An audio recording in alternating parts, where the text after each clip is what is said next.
E a caminhada liderada pelo deputado Nicolas Ferreira recebeu novos participantes nos primeiros dias de trajeto. A mobilização começou ontem em Paracatu, no interior de Minas Gerais, e segue pela BR-040, com chegada prevista em Brasília no próximo domingo. O ato foi batizado de Caminhada pela Justiça e Liberdade e reúne aliados do ex-presidente Jair Bolsonaro. A iniciativa critica decisões do Judiciário e a situação dos presos ligados aos atos do 8 de janeiro. O deputado sugere que manifestações populares continuem sendo utilizadas como forma de pressão política. Parlamentares anunciaram adesão à caminhada pelas redes sociais, entre eles os Gustavo Gayer, André Fernandes e Márcio Gualberto. A mobilização conta com o vereador do Rio de Janeiro, Rafael Sattier, e deve receber novos apoios ao longo do trajeto ou também na chegada a Brasília. Carlos Bolsonaro informou que saiu de Santa Catarina e seguiu diretamente para Brasília, sem fazer todo o trajeto a pé, em apoio à manifestação. E nós preparamos uma tela que mostra mais nomes que também confirmaram a participação na caminhada. Como você vê na tela, temos aí outros nomes, Fernando Holliday, Carlos Bolsonaro mencionamos, André Fernandes, Gustavo Gayer, Rafael Sattier, Piotr, olha, Luciano Zucco também, Guilherme Kilter, Eduarda Campopiano, Pedro Pôncio, Carlos Jordi. Inclusive, o Oeste está enviando um repórter também para acompanhar essa caminhada que deve terminar em Brasília no próximo domingo, dia 25, Piotr. Caminhada que começou ontem por iniciativa do deputado Nicolas Ferreira, publicou um vídeo na rede social, disse aí desse interesse em chamar atenção para a prisão de Jair Bolsonaro, para os abusos do Poder Judiciário também. Então, vai percorrer esse trajeto aí de cerca de 300 quilômetros e tem recebido o apoio de manifestantes, e também publicado toda essa peregrinação nas redes sociais para todos os apoiadores, enfim, seguidores, acompanharem essa rotina, essa jornada. Esse é trabalho que político tem de fazer, é uma questão de liderança, está expondo novamente os assuntos que ele já tem denunciado há muito tempo, que nós temos denunciado há muito tempo. Isso obviamente chama a atenção. Num país normal, a OAB devia estar abraçada ali, de mãos dadas, braços dados com o Nicolas para denunciar os abusos do Poder Judiciário. Não estará, porque a OAB, como a conhecemos no passado, já não existe mais. Agora existe uma entidade de classe ali que recebe... Quanto é, Marcília, a mensalidade? A anualidade? R$ 1.100 e ela não honra sequer a própria história. Imagina se vai fazer alguma outra coisa. Mas é o tipo de denúncia que precisa ser feita e, claro, as pessoas estão acompanhando isso pelas redes sociais, em que pese o fato de boa parte da mídia ignorar o que está acontecendo. Mas aí, bom, não é diferente, né? A gente está falando que eles estão reclamando do juiz natural, da falta de devido processo legal, enfim, nas ações do Toffoli em relação especificamente ao caso do Banco Master, mas eles não fazem nenhuma menção, por exemplo, à completa ausência de devido processo legal, de direito à ampla defesa, e sim, de um juiz natural, no foro adequado, como foi, por exemplo, em relação a todos os presos do dia 8, e no caso do presidente Bolsonaro. É a neo-indignação, é uma indignação pela metade. Essa parte da imprensa que, digamos, dividiu os abusos do Supremo em dois e só resolveu colocar foco em um e ignorar o outro. Deixa eu ouvir a Ana também sobre essa mobilização que tem conquistado cada vez mais apoiadores. Começou ontem ali no interior de Minas Gerais, vai chegar até Brasília no próximo domingo para chamar atenção sobre tudo que está acontecendo. A gente tem dito, né, Ana? Vários parlamentares, muitas vezes ausentes, silentes em relação aos abusos do judiciário. Uma forma de chamar atenção, não é a única, mas já é uma forma de sacudir, né? Enfim, é importante que outras pessoas também se inspirem nessa manifestação, nessa iniciativa do deputado Nicolas Ferreira. Exato, Paula. Vários parlamentares ausentes, né? Muito também o recesso, só que estar ausente fisicamente não te impede de seguirem ações que chamem a atenção do que está acontecendo no Brasil, né? Você pode não ter sessões no Congresso, não ter os debates, poderiam também, né, chamar por sessões extraordinárias e, já que isso parece um sonho, né, talvez não vamos ver sessões extraordinárias em um recesso, o deputado Nicolas disse, bom, se o meu corpo não pode estar ali no plenário, eu vou colocá-lo para chamar em ação, para chamar a atenção do que está acontecendo. Tudo é válido, Paula, e esse ímpeto do Nicolas, que disse que ouviu, né, sentiu um chamado no coração de fazer isso, é louvável porque serão vários dias em que a imprensa não vai ter como virar a cara, porque normalmente, até no plenário, eles fazem discursos eloquentes, importantes, e sai uma notinha aqui, outra ali, agora não. com o Nicolas caminhando até Brasília, outros parlamentares se juntando ao Nicolas, isso vai ter que ficar na mídia, eles não poderão virar a cara. E o mais bacana disso, Paula, não apenas pela missão de chamar a atenção, mas para quem acompanha as redes sociais do deputado Nicolas, e eu acompanho, ele está postando vídeos muito emocionantes de pessoas que ele está encontrando, pessoas porque nós aqui temos uma plataforma de jornalismo independente, os parlamentares têm suas plataformas, tem o plenário, tem sua assessoria, tem as redes sociais, tem o YouTube, mas o Nicolas também está postando tanta gente sem voz pelo Brasil que gostaria de poder estar falando tudo que nós falamos aqui, tudo que os parlamentares que defendem que são contra esse absurdo ao qual o Brasil está sendo submetido, esse regime totalitário.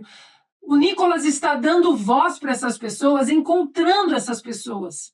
E isso é muito importante no sentido da nossa caminhada mais longa em não desistir, porque às vezes é difícil, né? Todo dia a gente fala Supremo, Alexandre de Moraes, inconstitucional.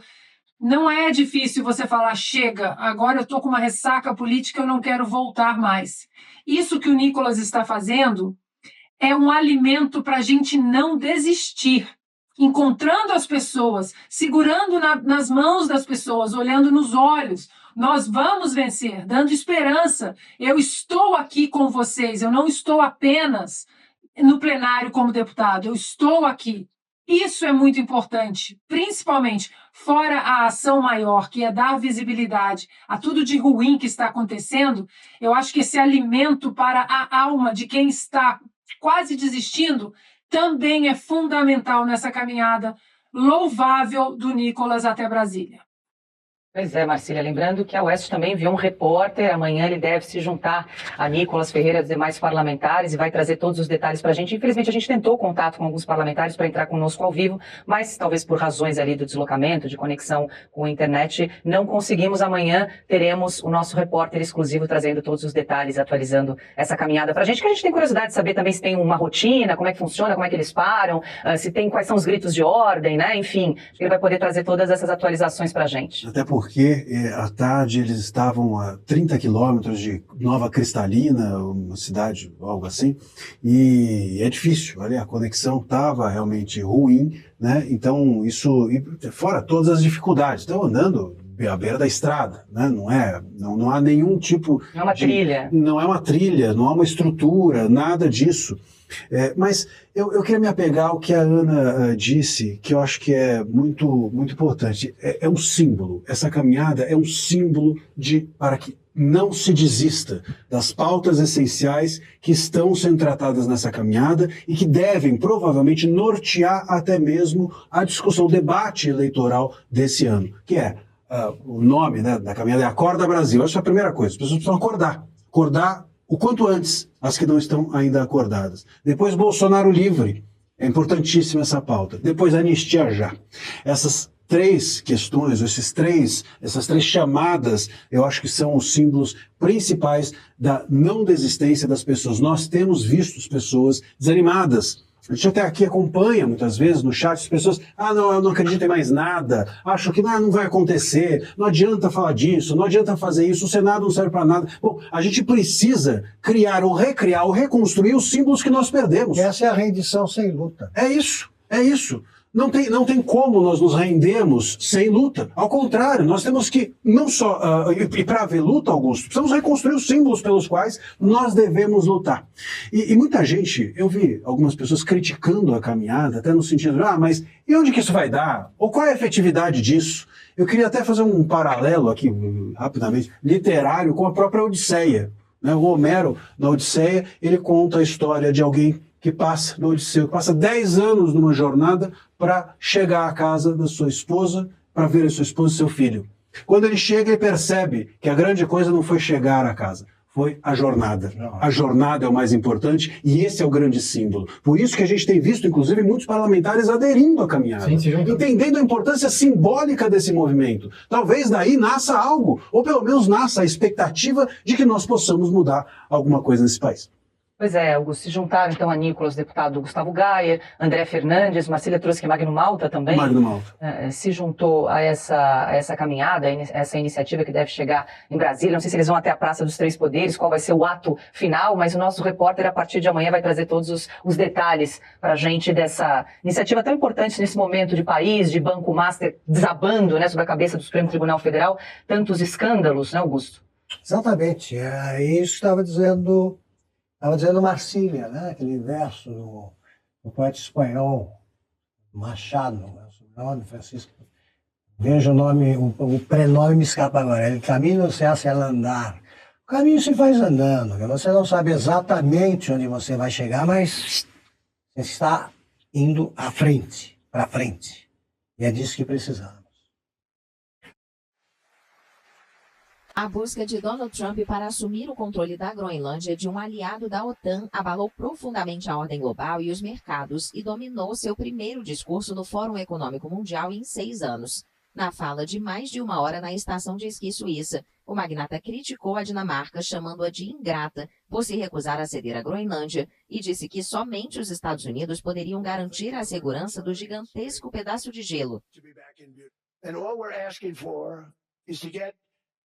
Tudo o que estamos pedindo é para obter a Groenlândia, incluindo o título de propriedade e a posse, porque você precisa disso para defendê-la. Você não pode defendê-la com um contrato de arrendamento. Em primeiro lugar, legalmente não é defensável dessa forma. E em segundo lugar, psicologicamente, quem diabos quer defender um contrato de licença ou um contrato de arrendamento? Que é um grande pedaço de gelo no meio do oceano, onde se houver uma guerra, grande parte da ação ocorrerá naquele pedaço de gelo. Pensem nisso. Esses mísseis estariam voando bem sobre o centro daquele pedaço de gelo. Mas Trump pareceu descartar a ameaça de ação militar em uma mudança drástica em relação às suas ameaças anteriores de que os Estados Unidos poderiam usar a força para assumir o controle da ilha ártica rica em minerais. O presidente dos Estados Unidos também criticou duramente a Europa em diversas frentes, da segurança às tarifas e à economia. Vários líderes This afternoon, I want to discuss how we've achieved this economic miracle. Esta tarde quero discutir como alcançamos esse milagre econômico, como nunca pretendemos elevar o padrão de vida dos nossos cidadãos a níveis nunca antes vistos, e talvez como vocês também, nos lugares de onde vêm, podem melhorar muito fazendo o que estamos fazendo, porque certos lugares na Europa já não são mais reconhecíveis. Podemos discutir sobre isso, mas não há o que discutir. Amigos voltam de diferentes lugares e dizem, não reconheço mais. E isso não é de uma forma positiva, é de uma forma muito negativa. E eu amo a Europa e quero ver a Europa prosperar, mas ela não está caminhando na direção certa.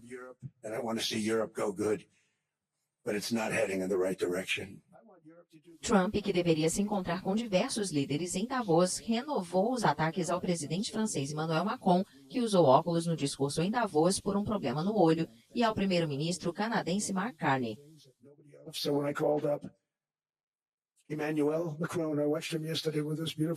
Então, quando liguei para Emmanuel Macron, eu o vi ontem com aqueles óculos de sol bonitos. O que diabos aconteceu? Mas eu o vi demonstrando uma certa firmeza.